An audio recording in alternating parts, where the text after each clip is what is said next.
Good morning. It's lovely to see you. It's lovely to see friends and colleagues. My thesis director, Dr. Steve Dunn, is here, so if there's anything you don't like in my talk, you should go talk to him.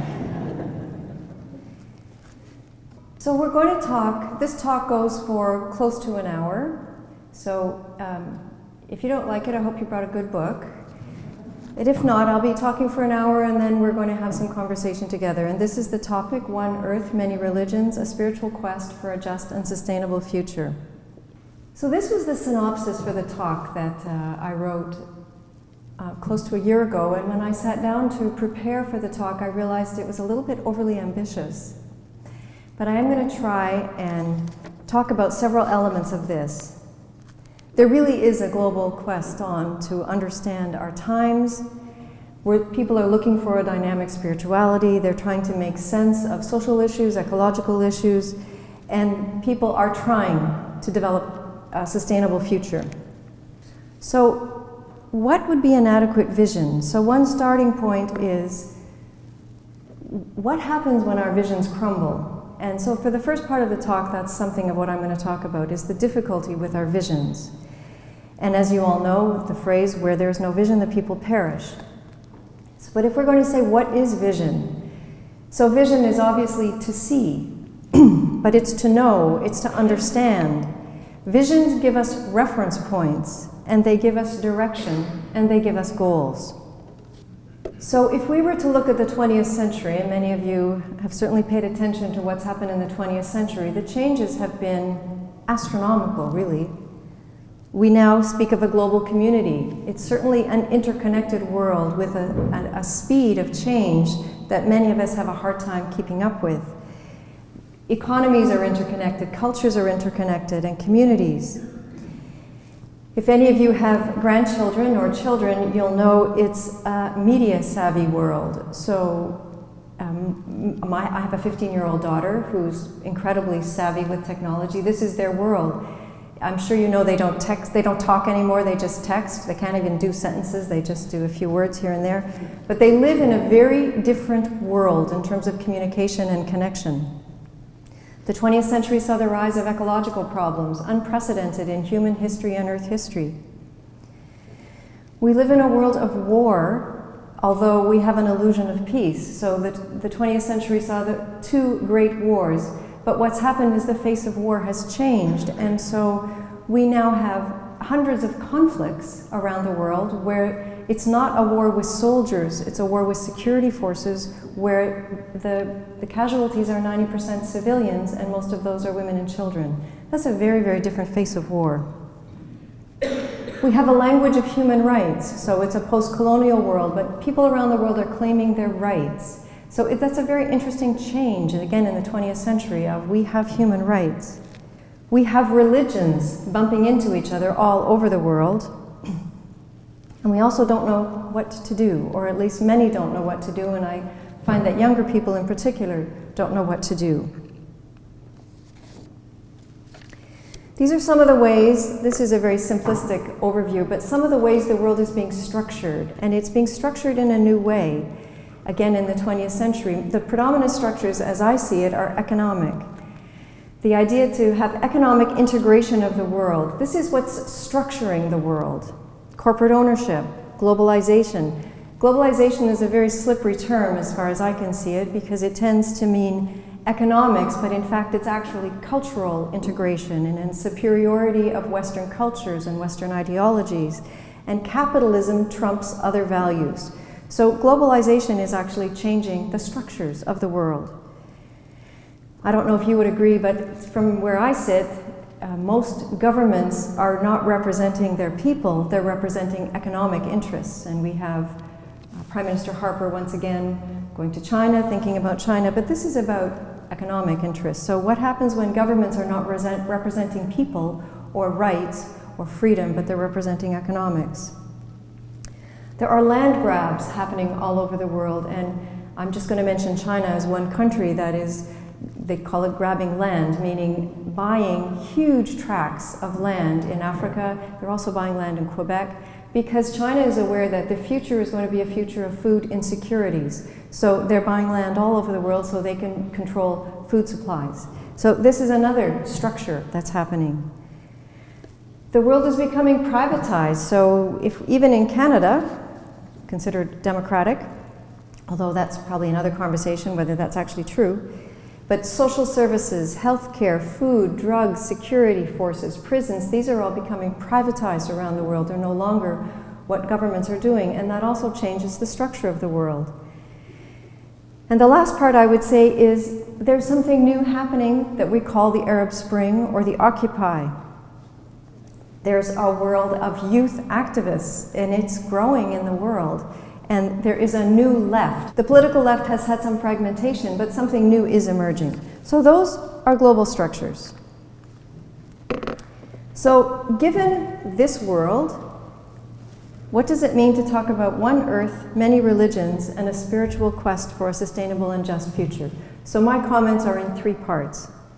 And the first is many religions. Now, many of us know that the world is full of a multiplicity of religions. Many of you, I'm assuming, come from Christian or Catholic backgrounds, and you know that when we say Catholic, we don't know which Catholic we're talking about because there's so many faces of all these traditions. And that has pushed a conversation to talk about what is religion. And what's interesting is that we can talk about religion, well, it has beliefs and faith institutions, it's got dogmas and customs, communities and rituals. But it also has stories which we live, stories and symbols and intellectual frameworks. Religions give us visions and meanings. So we know religions can operate at the level of worldview. They have something to say about our origins and destiny. They have something to say about the parameters of reality, insofar as we can understand them. And they're full of assumptions. Assumptions about what is good, what is holy, what is sacred. Is the world good? Is it not good? It has something to say about ethics and gender. It has something to say about human-earth relationships.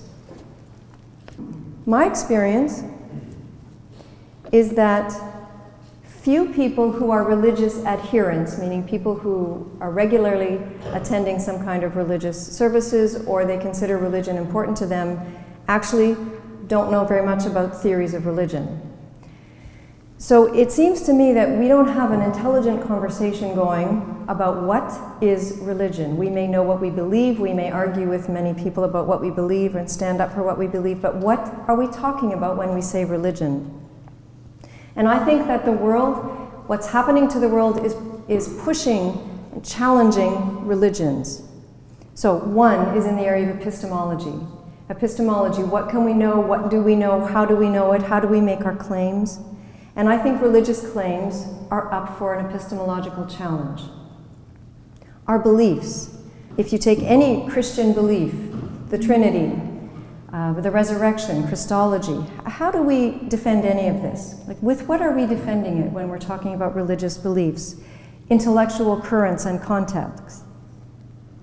I think the complexity of the world, everything I talked about earlier, the structures and what's happened are challenging religions. Religions are having a very difficult time responding to this level of complexity and this new structuring. I think the ecological crisis is challenging religions profoundly.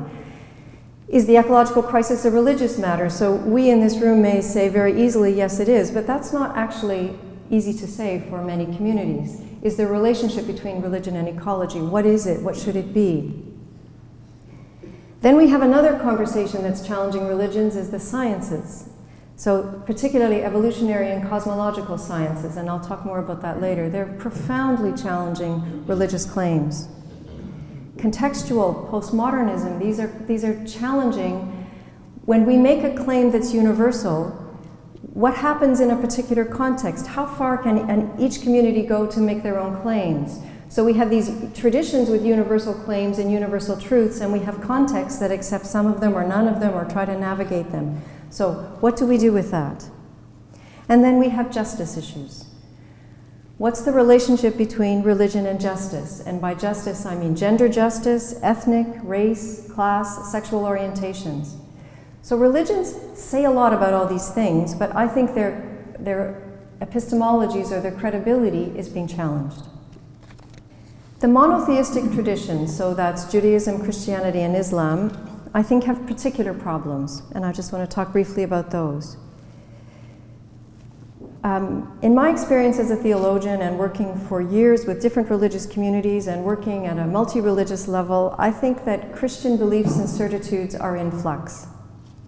I think it's very hard to be credible and intelligent. I'm not saying it's impossible, but I think we need new theories to help us.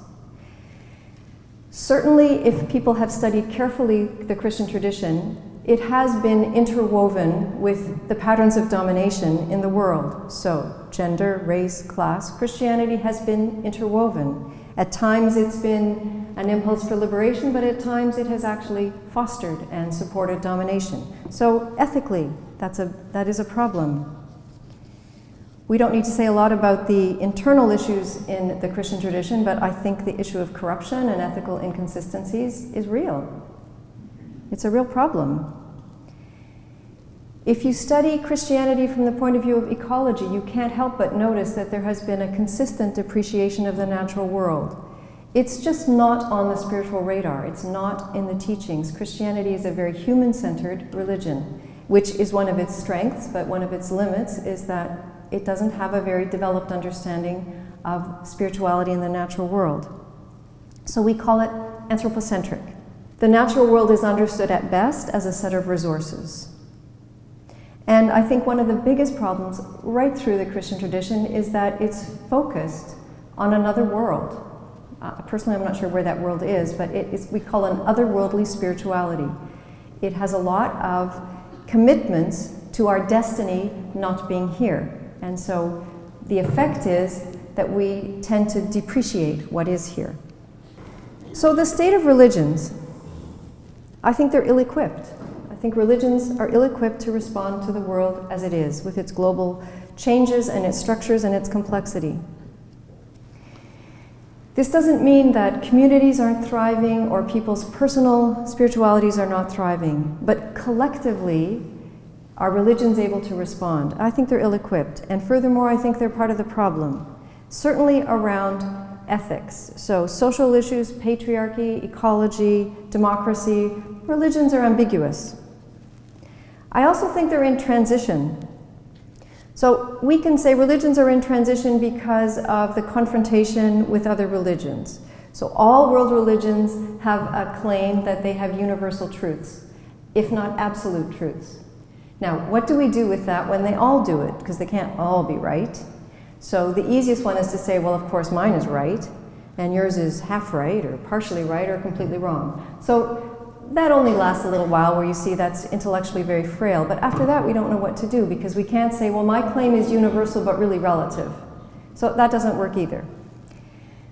And then another way they're in transition. So if we were just to take the Catholic Church in Canada, so we have feminist Catholics, we have, of course, the Vatican doesn't like those, but they're feminist Catholics, we have people at Scarborough who do all kinds of social justice work, we have conservative Catholics, we have communities that say we're not going to say this part, we have communities that do other things, and then we have the institutional church, and if you were to say which one of those is the true Catholic, I mean, how are we going to answer that? So just the diversity in one place is very high. If you take global diversity just in one tradition, the Catholic tradition, you realize how utterly diverse things are.